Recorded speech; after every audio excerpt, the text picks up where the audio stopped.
What's up, people? How's it going?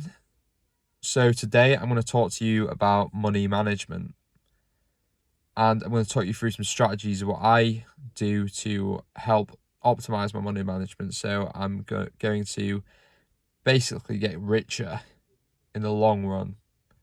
So I'm going to start off with a quote from Robert Kiyosaki, which is it's not how much money you make, but it's how much you keep.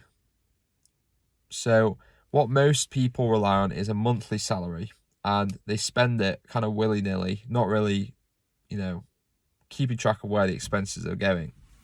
This is a recipe for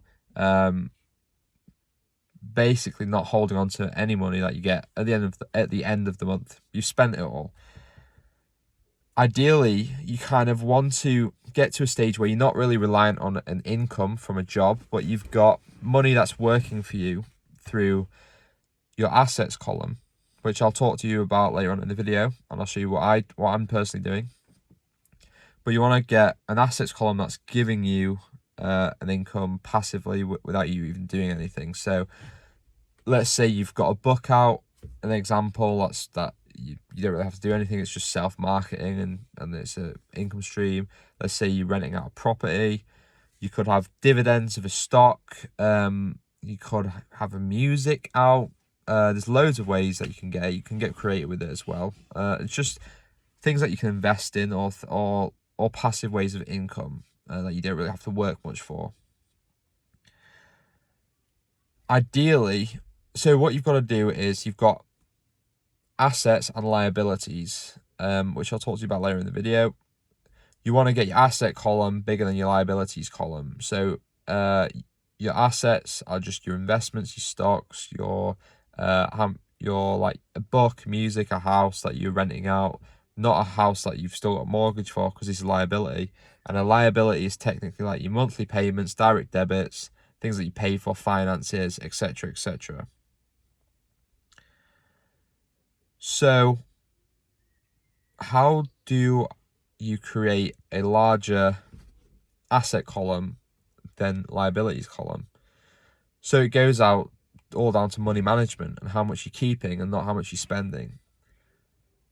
There's ways that you can kind of spend money, but it's actually keeping it.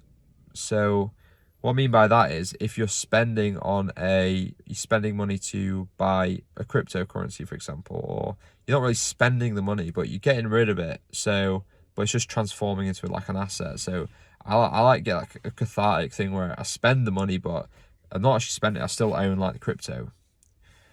And I'm just about to walk through you now two spreadsheets that I use. One is how I split up my monthly pay, and the next is how I sort out and measure my income and assets. So I generally split up my monthly pay at the start of the month, and then I dedicate a certain amount of money that I'm allowed to spend a month freely. So I'll get into that now. At the start of the month, I always send my money to these designated areas.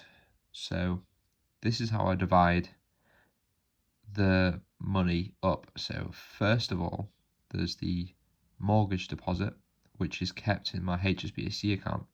Then there's the direct debits, expenses. So this is not really expenses, but my monthly spend. So I designate £1,000 a month that I can spend on whatever I want to spend on. So there's a bit of freedom.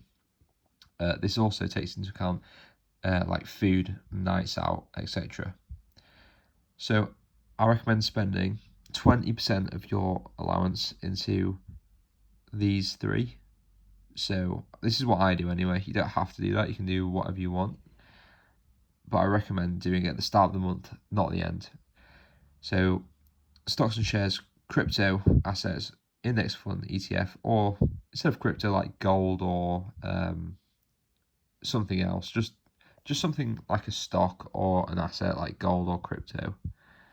You don't have to spread it out equally per month into these three, but so for example, sometimes I'll put all 20% into stocks and shares or crypto, or other times I might put like 15% in an ETF and then 5% in a crypto. So those three are just asset building, just things that I do automatically every month. And then this things go to shit is basically a small fund that I have. My target is $1,000, £4,000. This is, say, if I get made redundant or the economy gets screwed, I've got around £4,000 to keep me going for a couple of months while I find another job or to just support me. Obviously, you got your totals, and that's my total target value. It's £58,000. This is just relative to the current times, so the importance of the mortgage deposit was pretty low because we're just going through the COVID times. So the more important things right now are the stocks and shares, crypto, ETF, because it's really volatile at the minute. So there's a lot of money that can be made if you buy in the lows. This things go to shit fund is always quite high because you never know what's going to come around the corner, to be honest. So it's always best to keep this like as high as you can, and just once it's stable, just leave it as it is. These are just notes that I made for myself. Right here is like my assets, my stocks. So this isn't my assets and liability sheet that's coming next, but I always make a note of it on here just so I have a note of it on here. So I'll have Bitcoin, Ripple, IOTA. I've just got some Ethereum, so I'll have my total here as well. And then that's Boeing, Coca-Cola, Virgin Galactic, and a crude oil fund. That's Wisdom Tree.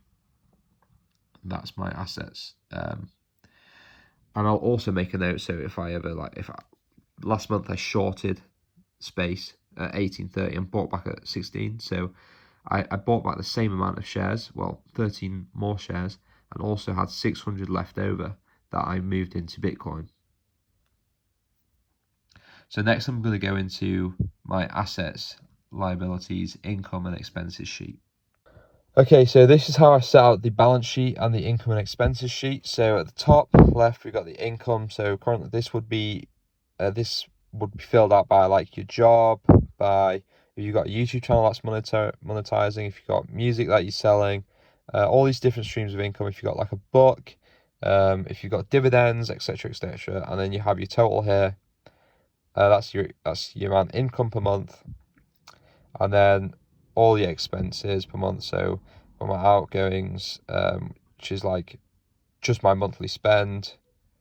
You got my investments, all the stuff that you saw on the last sheet, basically there per month. But the main columns really are the assets.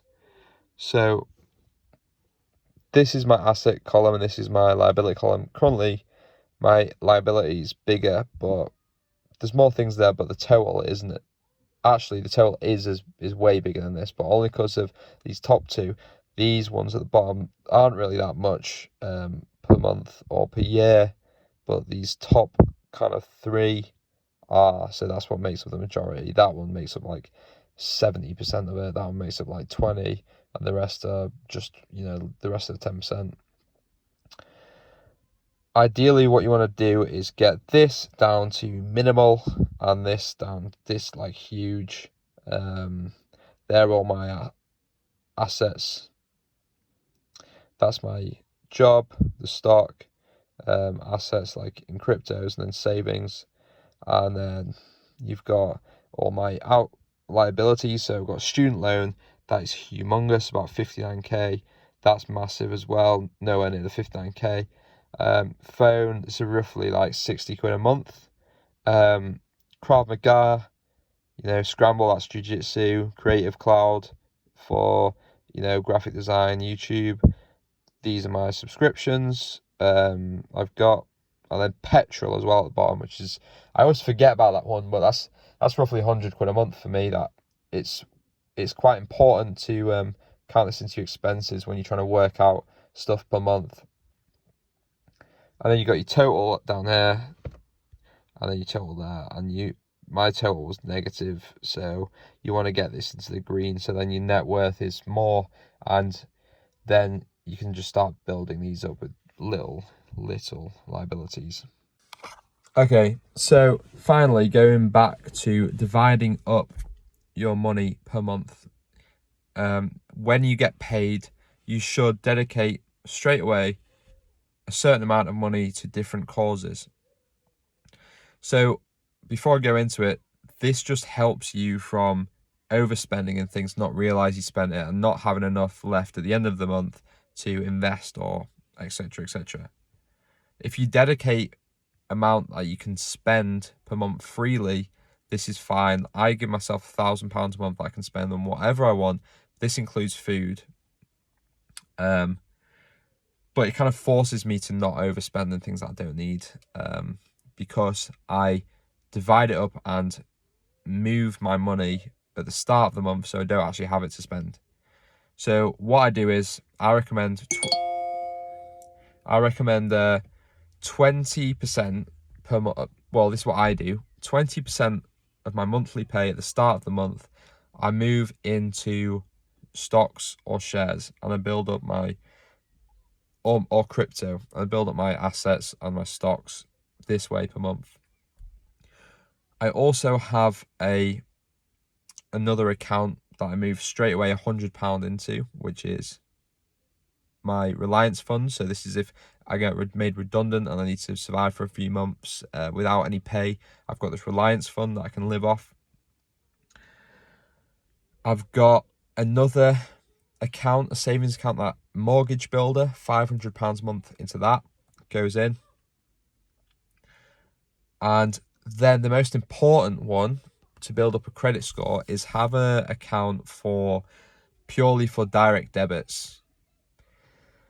Make sure you accurately count up all your direct debits per month and have a total. And what I do is I include my direct debits and subscriptions as well. So all my monthly payments I have in one account. I get the total. I make sure I've got enough, that total plus £100 and an overdraft as well. The last thing you want to do is have a bounced payment go through and it go on your credit score, which can affect things in the future, like getting a house or getting finance for a car. Or that's if you want to go for finance for something. Like, not everyone's going to be able to build up the assets and pay off a house straight away. So if you want to pay off a large chunk and still get the rest of it mortgage, you want to have a good credit score to be able to get that mortgage. So this is how you do it. You just make sure no payments miss. So you've got to be over protective and overreaching with it. So add up your direct debits plus £100 on, or plus a buffer, however much you want, at least £100, 200, the more the better. And have an overdraft as well. Because if you miscount and there's like another 100, there's something that you miss that's like worth 100 quid or 200 quid, and you've only got like 50 quid left in the bank, you've got put like a 200 quid overdraft on that saves you for that month, and then you can up the amount you put into at the start next month, so it takes into account that. So yeah, so you got your direct debit account, I've got a savings account for mortgage, you got stocks and shares, and then my spend, and then my monthly spend that I'm free to spend on whatever I want, and then my Reliance fund if I get made redundant. You can also divide it. You can divide it up however you want. You don't have to do it like that. That's just what I do. You can copy it if you want, but you can also have like a holiday savings account, like 50 quid a month to save up for a holiday that you want to spend at the end of the year, or I don't know, a Christmas fund for your kids, or however you want to do it. You can divide it up however you want, but as long as you do that at the start of the month, and make sure you've got stuff that's growing your assets at the start, and make sure you've got your direct debits covered at the start. From there on, just whatever you want to do. So I hope I've helped you guys out today with this video. If you have any tips or anything that you do to try and manage your money or manage your finances or grow your wealth, comment down below. It's great to share with everyone. I hope I've helped today once again, and much love. I'll catch you in another video. See you later.